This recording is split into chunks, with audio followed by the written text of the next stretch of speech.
था। इसको छोड़ो, हजरत हुज़ैफतुल यमान रज़ी अल्लाह ताला अन्हु को देखो कि एक मरतबा वो ईरान के किसी महल में बैठे हुए थे, वहां पर उनके सामने दस्तरखान लगाया गया, उनके सामने खाना आया। खाना जब आया तो खाते ही खाते उनके हाथ से लुकमा दस्तरखान पर गिर गया।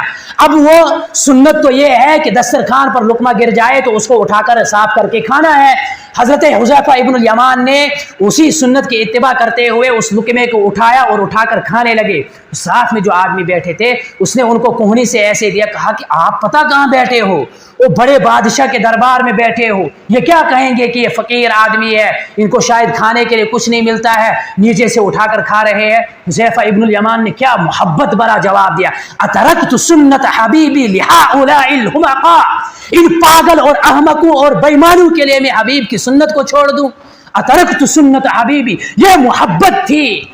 आज हम भी मोहब्बत का दावा करते हैं लेकिन सिर्फ जुबान से। मैंने अभी कहा मोहब्बत का तकाजा क्या है, इन्नल मुहिब्ब लिमन युहिब्बु मुतीउन, की मोहब्बत का तकाजा ये है कि महबूब जो होता है, मोहब्बत करने वाला जो होता है, जिससे मोहब्बत करता है उसका मुती और फरमाबरदार होता है, उसके हर हर चीज को, उसकी हर हर अदा को अपने ऊपर लाने की कोशिश करता है। लैला और मजनू की कहानी आपने सुनी होगी कि उसकी गलियों से अगर कुत्ता घूमता तो वो उसको भी चूम लेता। ये मोहब्बत थी। मोहब्बत ये नहीं कि हम सुबह उठकर नबी की सुन्नतों को ज़बा करें, उन पर छुरी चलाए और हमारा बाल भी नहीं ले, हमारा बाल भी बीका ना हो, एहसास भी हमारे दिल के अंदर नहीं है।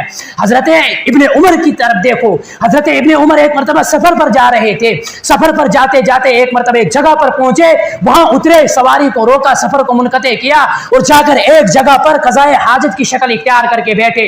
कज़ाए हाजत नहीं की, पेशाब पाखाना नहीं किया, वहां पर चंद देर बैठे और बैठकर वापस आए। उनका जो गुलाम था, शायद नाफे रज़ी अल्लाह ताला अन्हु उनके साथ थे, उन्होंने कहा कि हजरत ऐसा क्यों, ना आपको कज़ाए हाजत, ना आपको कोई तकाजा, आप यहाँ पर रुके तो क्यों रुके? उन्होंने कहा आपको क्या लगता है मैं ऐसे ही रुका? मैं ऐसे नहीं रुका, बल्कि एक मरतबा में हुजूर के साथ सफर में था तो नबी अकरम सल्लल्लाहु अलैहि वसल्लम ने यहाँ पर बैठकर कज़ाए हाजत की। मुझे ये गवारा नहीं हुआ कि मैं यहाँ से गुजरूं और हुजूर की सुन्नत को पूरा न करूं, इसलिए मैंने सफर को रोक कर यहाँ पर मैं रुका और रुककर नबी अकरम सल्लल्लाहु अलैहि वसल्लम की सुन्नत को जिंदा किया। ये मोहब्बत होती है। ये मोहब्बत नहीं कि हम बाजारों में निकलेंगे और गुलामी के नारे लगाएंगे और हमारा जिस्म जो होगा वो यहूद व नसारा की तरह होगा, हमारे औलाद जो होगी वो यहूद व नसारा की पैरवी करेंगे, हमारे औलादें जो होगी, खुद हम जो होंगे वो गैर की तकलीद करके उनको अपना रोल मॉडल बना के उनके पीछे चलेंगे। ये मोहब्बत नहीं। मोहब्बत तो ये है कि एक सहाबी थे, उन्होंने इस्लाम लाया, हबशा के रहने वाले थे। इस्लाम लाने के बाद वो अपने इलाके में चले गए तो उस मोहब्बत का तकाजा जो था वो सुन्नत की इत्तिबा के बारे में हमेशा सोचते थे, ये सुन्नत है, इसको कैसे पूरा करूं, इसके कैसे पूरा करूं। चुनाचे उनके सर के बाल जो थे वो घुंघरियाले थे, उनके अंदर मांग नहीं निकलती थी और उनको हमेशा यही धुन सवार रहती थी कि हुजूर के बाल ऐसे है, हुजूर बीच में से मांग निकालते हैं, इधर इधर तक है, लुम्मा जुम्मा हुफरा वगैरह है, तो मैं भी हुजूर के जैसे बाल बनाना चाहता हूं। लेकिन उनको वो मांग निकलती नहीं थी, वो घुंघरियाले बाल थे। उन्होंने क्या किया, एक मरतबा सर्दी के मौसम में आग जलाए हुए बैठे थे और आग जल रही थी तो उन्होंने एक लोहे का टुकड़ा लाया और उसको आग में घुसा दिया, आग में घुसाकर गर्म किया। मोहब्बत ने इतना जोश मारा।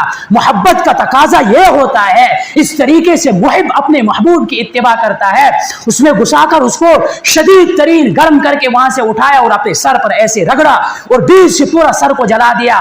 लोगों ने पूछा अरे ये क्या किया, तुम तो बेवकूफाना हरकत तुमने की। कहा यह बेवकूफाना हरकत नहीं है, चंद मिनट के लिए मेरे सर पर अगर जलन महसूस हुई, दर्द महसूस हुआ, लेकिन पूरी जिंदगी के लिए मेरे सर पर ये हुजूर की सुन्नत का थप्पा लग गया कि हुजूर के बाल ऐसे हैं तो मेरे बाल भी पूरी जिंदगी ऐसे रहेंगे। ये तो सहाबा थे। हम अपने अकाबिर की जिंदगी को उठाकर देखें, हम अपने अइम्मा की जिंदगी को उठाकर देखें कि अब्दुल्लाह इब्ने मुबारक के बारे में हजरत इस्माइल रहमतुल्लाह अलैह फरमाते थे कि जो हजरत इमाम आजम के 40 इमाम थे जो मसाइल का इस्तिंबात करते थे, उनमें से एक अब्दुल्लाह इब्ने मुबारक थे।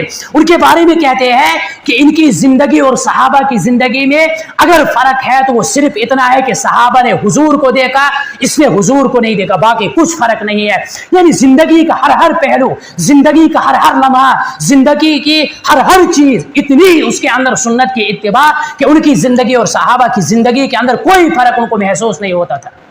حضرت नानौतवी रहमतुल्लाहि अलैह के बारे में आया है कि जब अंग्रेजों ने उनकी गिरफ्तारी का आर्डर निकाला, गिरफ्तारी का आर्डर निकालने के बाद हजरत नानौतवी रहमतुल्लाहि अलैह छुप गए, 3 दिन तक पोशीदा रहे, छुपकर रहे। तीसरे दिन निकल कर आए, लोगों ने कहा कि हजरत अभी भी आपकी गिरफ्तारी का ऐलान जारी है, अभी भी आपको गिरफ्तार कर सकते हैं। कहा कि करने दो, मुझे कोई परेशानी नहीं है, मुझे कोई फिक्र नहीं है। कहा फिर आप छुपे क्यों थे? कहा मेरे इसलिए थोड़ी छुपा था, मैंने हुजूर की जिंदगी को पढ़ा था, मैंने हुजूर की पूरी जिंदगी के अंदर सिर्फ 3 दिन गारे शोर के अंदर हुजूर को अंदर बैठे हुए देखा, इसलिए मैंने 3 दिन इस दुनिया से कटकर पर्दा पोशी इख्तियार की और 3 दिन छुप कर रहा। अब मुझे फांसी पर चढ़ाए तो मैं चूम कर फांसी का फंदा कबूल करूंगा। ये अकाबिर देवबंद थे। हजरत गंगोही रहमतुल्लाहि अलैह, अब्दुल रशीद अहमद गंगोही, उनकी आखिरी उम्र के अंदर आंखों की बिनाई कम हो गई। इस हाल में भी वो सुरमा लगाया करते थे। लोगों ने कहा हजरत सुरमा तो आंखों की रोशनी को बढ़ाने के लिए लगाते हैं, आप इस हाल में आपकी रोशनी नहीं है तो आप क्यों ये सुरमा लगाते हैं? कहा आप तो लगाते होंगे आंखों की रोशनी को तेज करने के लिए, लेकिन मैं तो इत्तिबाए सुन्नत में लगाता हूं। मैं इसलिए रात को सोने से पहले सुरमा लगाता हूं ताकि मेरे हुजूर की सुन्नत की इत्तिबा हो जाए। मेरे हुजूर ने इस सोते वक्त सुरमा का इस्तेमाल किया है, इससे मैं सुरमा लगाता हूं।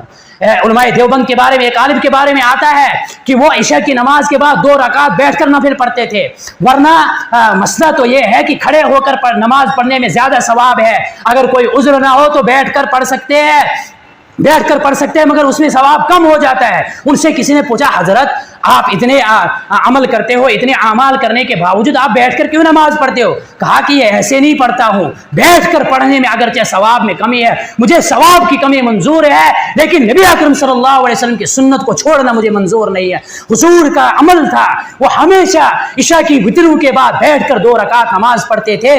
मुझे ये पसंद है कि सवाब कम हो जाए, लेकिन इत्तिबाए सुन्नत मुझसे छूट जाए, मुझे ये पसंद नहीं है। ये मोहब्बत का तकाजा है, मोहब्बत इसको कहते हैं। मोहब्बत ये चाहती है, मोहब्बत ये नहीं है कि हम ऐलान करें, हम दावे करें, लेकिन अंदर जो हमारा हाल होगा, हम सुबह उठकर अपने मुंह पर ब्लेड चलाकर नबी की सुन्नत को नाली में फेंक दे, इससे बढ़कर गद्दारी क्या हो सकती है?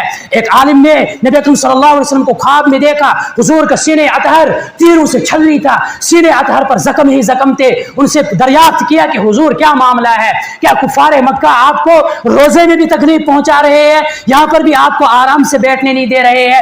नबी अकरम सल्लल्लाहु अलैहि वसल्लम कहा अगर कुफारे मक्का होते तो मुझे कोई गिला ना होता, ये तो मुझे अपने हैं जिनके लिए मैंने ताइफ में जाकर अपने आप को लहूलुहान करवाया, जिनके लिए मैंने उहद में अपने दंदाने मुबारक को शहीद करवाया, जिनके लिए मैंने अपने पीछे अवबाश, अपने पीछे बेहुदा लोगों को मेरे पीछे लगाया गया, उन्होंने मेरे ऊपर पत्थर मार मार कर मुझे लहूलुहान करवा दिया, ये मेरे वो उम्मती है। कहा किस तरीके से? कहा सुबह उठे तो मेरी सुन्नत को ज़बा करके नालियों में फेंकते हैं, कहते हैं दाढ़ी रखकर गुनाह होते हैं। अरे नाक रखकर भी तो गुनाह होता है, नाक को भी काट दो, कान रखकर भी गुनाह होता है, हाथ रखकर भी गुनाह होता है, इन आज़ा को भी काट दो अगर दाढ़ी रखकर ज्यादा गुनाह होता है।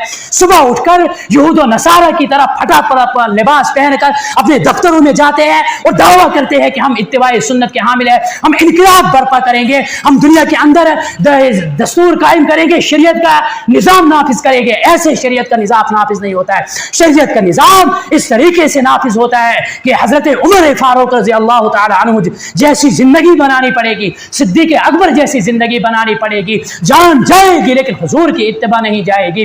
तीर चलेंगे, छुरी चलेगी, तलवार चलेगी, लेकिन हुसैन ने करबला के अंदर यह बतलाया कि मैं इत्तिबाए सुन्नत को नहीं छोड़ूंगा। हुसैन ने करबला के अंदर तलवार के नीचे रहकर सजदा करके दिखाया। आज बताओ मुझे, तुम मोहब्बत का तकाजा करते हो, तुम इत्तिबाए रसूल का तकाजा करते हो, बताओ फजर में कौन कौन उठता है, किसको फिक्र होती है? हुसैन की बहनों ने, हुसैन के साथ जितनी औरतें थे, उन्होंने करबला के अंदर तलवारों के नीचे रहकर बताया कि पर्दा करना किसको कहते हैं। करबला के मैदान में तलवारों के नीचे भी उन्होंने पर्दा नहीं छोड़ा। आज बताओ हमारी माएं बहनें क्या उरियानी की और फहाशी के अड्डे चला रही है? घर से निकलती है तो इतना चुस्त लिबास लेकर निकलती है कि नबी अकरम सल्लल्लाहु अलैहि वसल्लम फरमाया कि आखिरी जमाना आएगा, औरतें अपने घर से निकलेंगी, उनके जिस्म पर लिबास होगा लेकिन हकीकतन वो लिबास नहीं होगा, इतना चुस्त लिबास होगा कि उनके तमाम आज़ा जो है वो जाहिर तौर पर दिखाई दे रहे होंगे।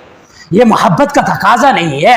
محبت کا تقاضا ہے کہ ہم سیرت کو پڑھیں, اس کو اپنی زندگی میں لانے کی کوشش کریں, جیسے حضرت حسین نے کربلا کے اندر نبی اکرم صلی اللہ علیہ وسلم کی اتباع کو کس طریقے سے اپنی وہاں پر تلواروں کے نیچے رہ کر بھی اس کو نہیں چھوڑا. یہ محبت کا تقاضا ہے. اللہ رب العزت سے دعا ہے کہ ہم حقیقی معنوں میں نبی اکرم صلی اللہ علیہ وسلم کے محب بن جائے, ان سے محبت کرنے والے بن جائے, چونکہ حدیث پاک میں نبی اکرم صلی اللہ علیہ وسلم فرمایا ہے لا یؤمن احدکم حتی اکون احب الیہ من والدہ وولدہ والناس اجمعین. تمہارے ایمان کے مکمل ہونے کے لیے شرط ہے کہ میں یعنی نبی اکرم صلی اللہ علیہ وسلم ہمارے والدین, ہمارے اولاد اور دنیا کی تمام تر چیزوں سے جب تک نہ محبوب ہو جائے تب تک ہمارا ایمان مکمل نہیں ہوگا. اللہ رب العزت عمل کرنے کی توفیق عطا فرمائے. وآخر دعوانا الحمد للہ رب العالمین.